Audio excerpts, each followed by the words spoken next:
Is Rondje Regio met vandaag kunstwerk voor Barlo, witwaspraktijken in Pela-Maas, corona op het Laurentius ziekenhuis in Remond, maar eerst naar de brandweerdemonstratie in Heide.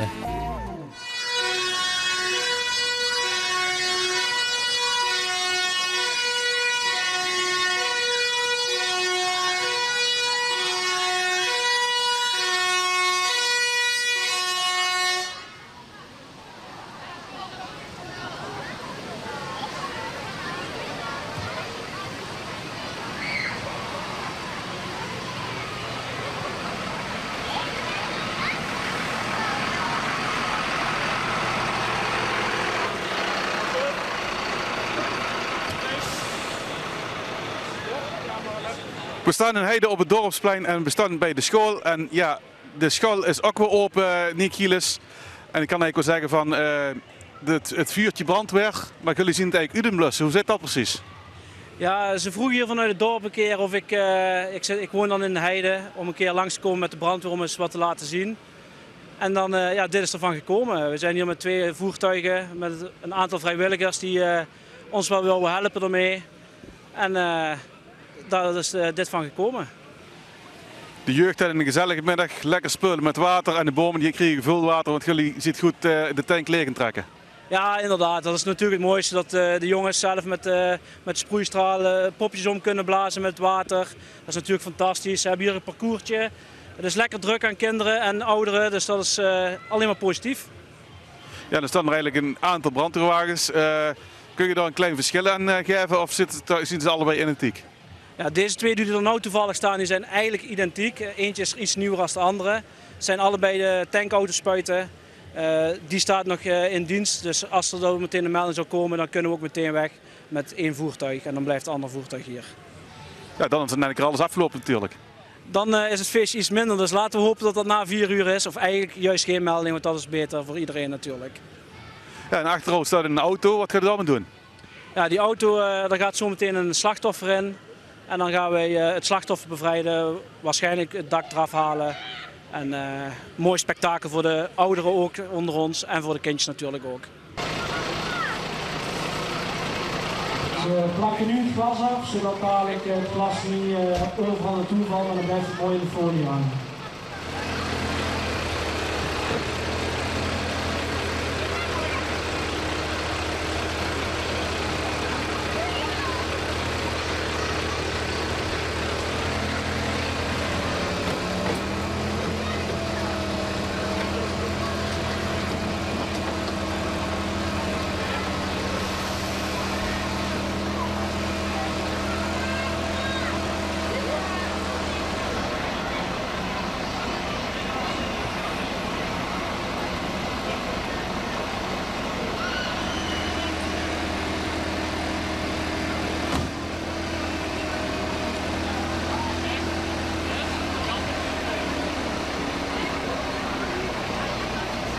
Zoals jullie zien is het dak zo goed als helemaal los.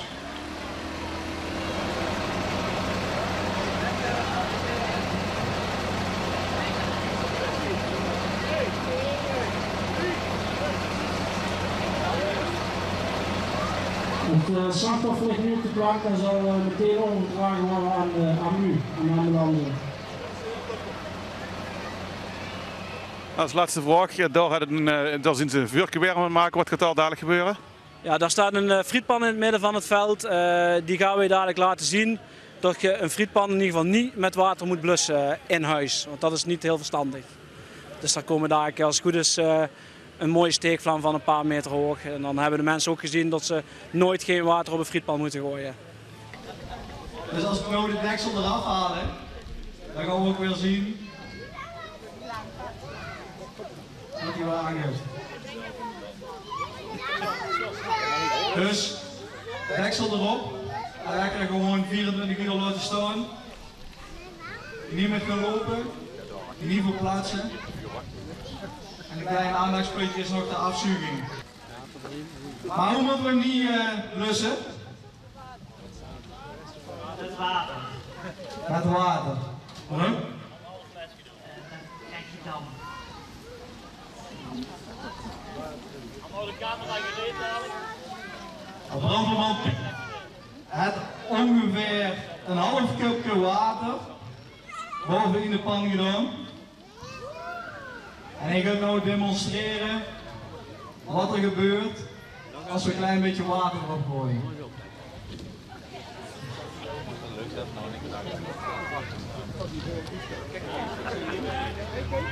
Komt-ie?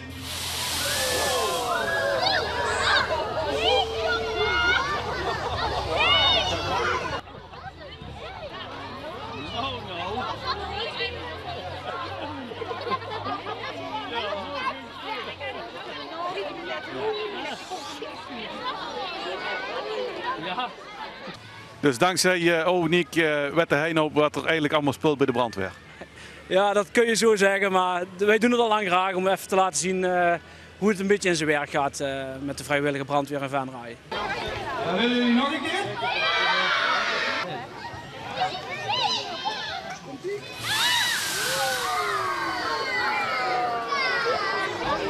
Ik denk dat we voor Piet wel een klein applausje mogen geven.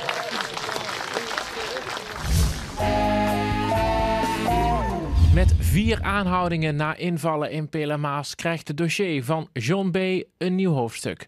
De heldenaar die zit vast vanwege de moord op Tanja Gurskaya uit Venlo. 2 vrouwen en 2 mannen worden verdacht van het witwassen van crimineel geld van de 60-jarige heldenaar. 3 woningen en een bedrijfspand en een woning in Portugal zijn dinsdag doorzocht. Er werd beslag gelegd op onroerende zaken, vorderingen, auto's, contanten en horloges met een gezamenlijke waarde van ongeveer 4,7 miljoen euro. Een van de mannen die is opgepakt is Godfried B., de eigenaar van het autobedrijf Ficus aan de John F. Kennedy-laan. Ook appartementen boven Snackbar Restaria in Helden werden doorzocht. Die frituren was tot 2014 van John B., de broer van Godfried. In 2014 verleende de gemeente hem geen nieuwe drank- en horecavergunning. Daarom kreeg het een nieuwe eigenaar. Vanuit de gemeente bestond het vermoeden dat criminelen geld wilden witwassen via de cafetaria. Burgemeester Delissen van Pelamaas maakt zich al langere tijd sterk voor meer aandacht voor de ondermijnende criminaliteit, waarbij de onderwereld en bovenwereld zich steeds meer met elkaar vermengen.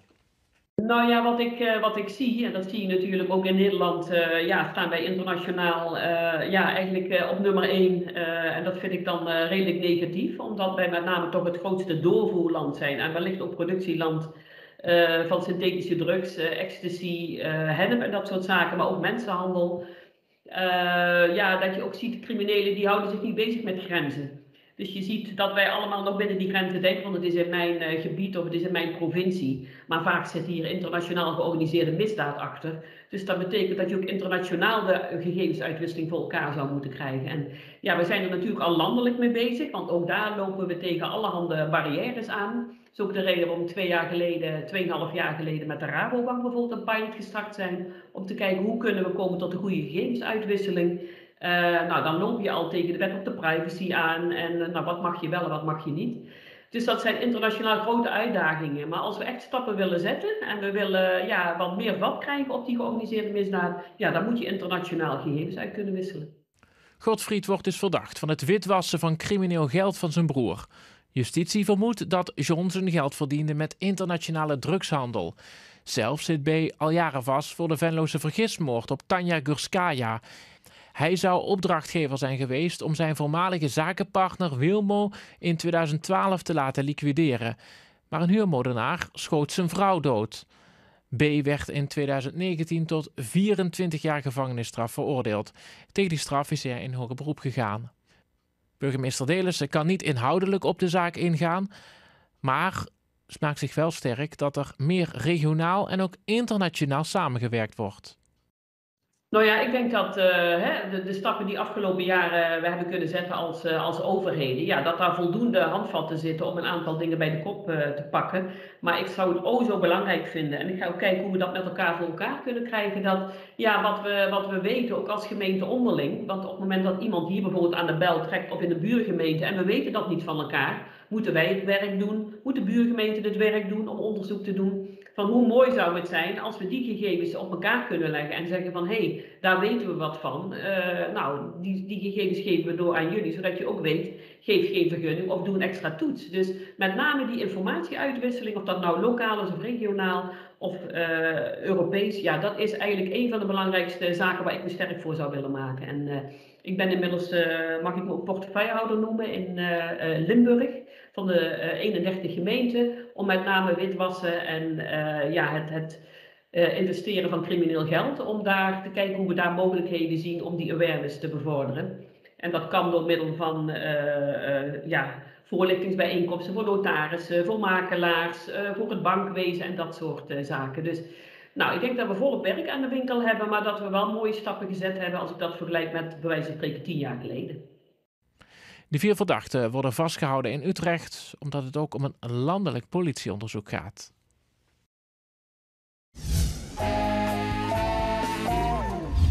Sinds januari 2020 heerst het coronavirus in Europa. Ook voor het Laurentius ziekenhuis in Roermond een enorme opgave. Op dit moment liggen er nog 7 coronapatiënten in het ziekenhuis.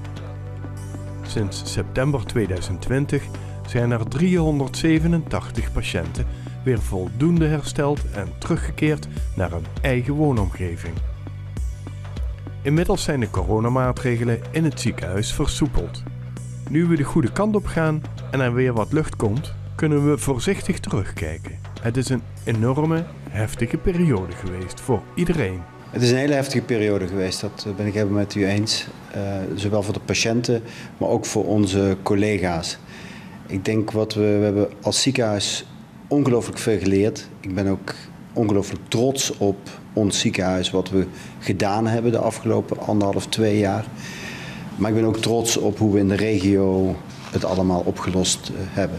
Maar het was inderdaad een ongelooflijk zware periode, die nog steeds een wissel trekt. Ja, het aantal coronagevallen begint nu wel af te nemen. Denkt u echt dat dit het einde is of komen we er nooit meer vanaf? Het aantal coronapatiënten neemt af, dat klopt. Maar we zien nog steeds toch een gestage instroom. En met name van niet gevaccineerde patiënten. En ik denk dat de vaccinatiegraad heel belangrijk is. Ook om te kijken of we er nog ooit van afkomen. Dus ik denk dat we er nooit helemaal van afkomen. Maar vaccinatie gaat wel helpen. Dus vaccinatie is wel belangrijk. Zorgt dat er ook voor dat we, ja, hoe moet ik het zeggen, dat ziekenhuisopnames weer een normale graad gaan bereiken? De corona zal de komende maanden echt nog wel onder ons blijven. En dat betekent dat we qua capaciteit daar rekening mee moeten houden.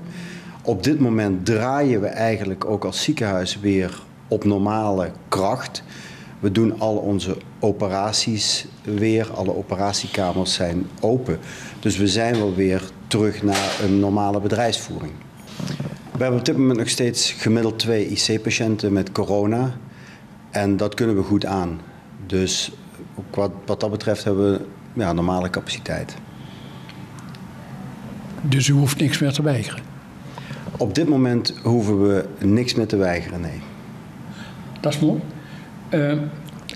Operaties. U hebt het er al over dat de operatiezalen weer helemaal open zijn. Kunt u weer alle operaties uitvoeren? En de achterstand die er geweest is, kunt u die inhalen?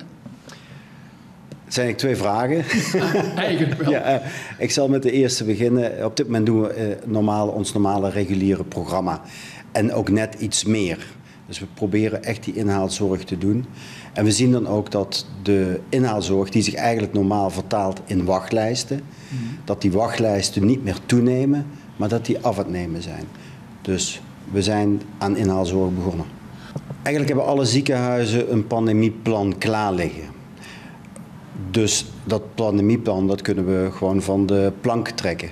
We hebben natuurlijk nu ook, naar aanleiding van de COVID-crisis, een pandemieplan ook aangepast. Dus we hebben ook ongelooflijk veel geleerd.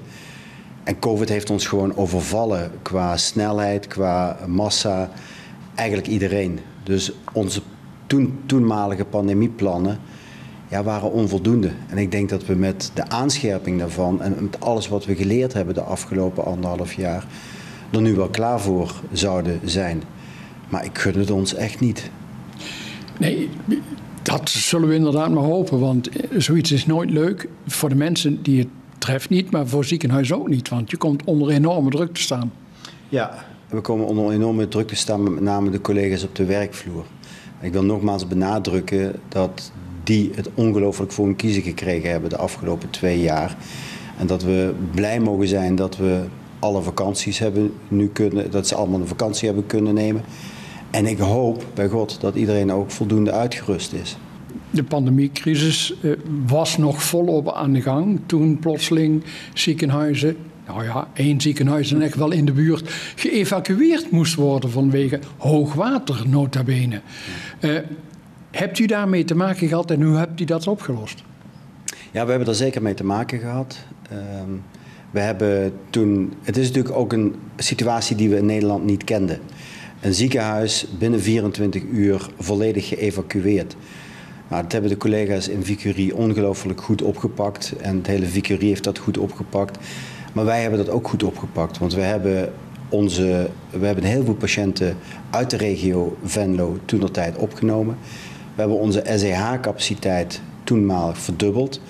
En ook onze kraamcapaciteit, omdat dat natuurlijk de spoedstromen zijn die je niet, die je gewoon moet accepteren. En gelukkig hebben de collega's uit Vicurie daar ook geholpen. En dat is in goede samenwerking gegaan. Dus ondanks het feit dat het natuurlijk een noodsituatie was, denk ik dat we ook weer in de regio hebben laten zien, net als bij die coronacrisis, waar ik in het begin van het interview op duidde, dat we het in de regio met z'n allen gewoon goed hebben opgepakt. Het voordeel was natuurlijk dat het toch aan het einde van die coronacrisis was. Dus we waren net op aan het schalen en we waren regionaal ook net op aan het schalen. Dus nog niet alle beddencapaciteit was benut. Dus we hadden wat dat betreft ook wel ruimte om de patiënten fysiek op te nemen. Nou, en daar helpt het dan bij dat ook personeel meegekomen is vanuit het ziekenhuis in Vicurie. En die combinatie van plaats en personeel heeft ervoor gezorgd dat we dat hebben kunnen borgen. Als u nu na bijna 2 jaar terugkijkt op deze periode, hoe vindt u dan dat het Laurentius ziekenhuis het gedaan heeft? Ja, ik kan alleen maar enorm trots zijn, want we hebben het gewoon ongelooflijk goed gedaan. We hebben het voor een relatief klein ziekenhuis hebben we een grote rol kunnen spelen in de regio. En die rol hebben we ook gepakt. En de rol hebben met name onze collega's waargemaakt. Dus ik ben ongelooflijk trots op onze collega's op de werkvloer, hoe zij het hebben opgepakt. Ik ben hier staat een trotse Laurentiaan. Zorgmedewerkers hebben te horen gekregen op Prinsjesdag dat er weer wat geld bij komt. Maar toch wordt er bij een aantal ziekenhuizen gestaakt. Speelt dat hier ook? Het staken speelt zeker niet. En op dit moment staken een aantal universitaire ziekenhuizen, 7 van de 8. En betreft ook op dit moment de CAO voor de academische ziekenhuizen. Dat is een andere CAO dan voor de algemene ziekenhuizen. En die onderhandelingen die zijn net gestart en de gesprekken zijn net gestart. Maar die zullen zeker ook in navolging van de CAO van de academische centra gevoerd worden. Dus staking op dit moment niet aan de orde.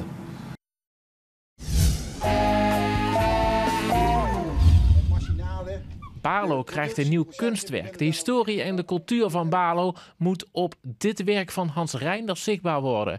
Elk tijdvak is een speciale steen en die stenen die werden dinsdag onthuld. We hebben een aantal jaren geleden een symposium gedaan en de uitvloeisels was nog een plek vrij. Die plek was niet helemaal goed bedeeld en we vonden dat die plek in Baarlo een nieuw leven en een verbetering zou kunnen krijgen. Aldoende dat we aan het praten waren met Hans, met anderen, met zo'n historische werkgroep, met de sponsors, bleek dat er behoefte was voor daar wat neer te zetten. Een monument. Een monument van Baarlo, van de oorsprong van Baarlo. Ik zit gelukkig in de stenen, dat is bekend. En ik heb met een leverancier uit Portugal een deal gesloten. Lever mij nou eens een basisstenen die we ervoor kunnen gebruiken nadat het ontwerp gemaakt was. En dat is inmiddels, zijn die een paar maanden hier, de stenen staan achter mij. En daar gaat Hans Reiners natuurlijk een hartstikke mooi monument van maken. Met een leeftijd, dat heeft hij oorspronkelijk al gezegd, vanaf de Keltische tijd tot en met de huidige tijd. En wat hij eigenlijk verzuimd heeft in de huidige tijd, wij gaan daar een stokkar in brengen. Bovenin wordt een stokkar ingebracht, omdat die mensen die stokkars allemaal in Balo een warm hart toedragen, ook zien dat het ook van hun is. De eerste fase is de basis. Dat hopen we er ergens in het begin van het jaar te doen. Januari, februari ergens. Dat we eerst daarmee beginnen. En de sokkel. En dan het tweede deel. Eerst natuurlijk de oude geschiedenis. De oude tijd. Waar iedereen kan zeggen, zo oud is Balo al. Want daar staat wel 1219. Nee, Balo is al 600 voor Christus. Balo is misschien al 2500 jaar oud. En dan proberen we de zuil zo neer te zetten dat die zijkanten verwijzen naar de kant of naar de kant. Dat die verwijzen bijvoorbeeld, dat gaat naar de Keltische tijd toe en die gaat naar de Romeinse tijd en die gaat naar het religieuze deel. Hoewel de contouren zichtbaar zijn, krijgen de inwoners van Balo ook nog de mogelijkheid om een mening te geven over het kunstwerk. Gedachtenspinsels, verhalen, dat wil ik allemaal horen, want wat kunnen we daar essentiële dingen uithalen die belangrijk zijn voor de cultuur van Balo. Want wat hier komt te staan is niet iets voor 10 jaar. Dit is iets voor de toekomst, zeg maar voor de komende 100 jaar. We gaan de mensen van de omgeving gaan we in 6 oktober bij elkaar roepen. Allemaal die uit het raampje het beeld kunnen zien straks, die komen bij elkaar en die kunnen hun mening erover geven. We willen dat die mensen dat beeld gaan omarmen en dat ze daarvan gaan houden natuurlijk, dat het van hun wordt. We weten van de Scythela, die bronzen pot waar zo'n rijke krijger is verbrand en begraven is geworden. Wij zijn nog steeds op zoek, waar is dat zwaard? Kijk eens, Hans, hoe gaat het hier? In 2024 vindt het symposium Balo Steengoed weer plaats, waar kunstenaars beelden gaan maken voor het dorp. Dat doen ze in een week op de kasteelweide in Balo. En daarvoor moet dit kunstwerk afgerond zijn. Ik zal ervoor zorgen dat hij het zweet over zijn rug laat lopen. Dit was het Rondje Regio voor deze week. Bedankt voor het kijken, fijn weekend en tot volgende week.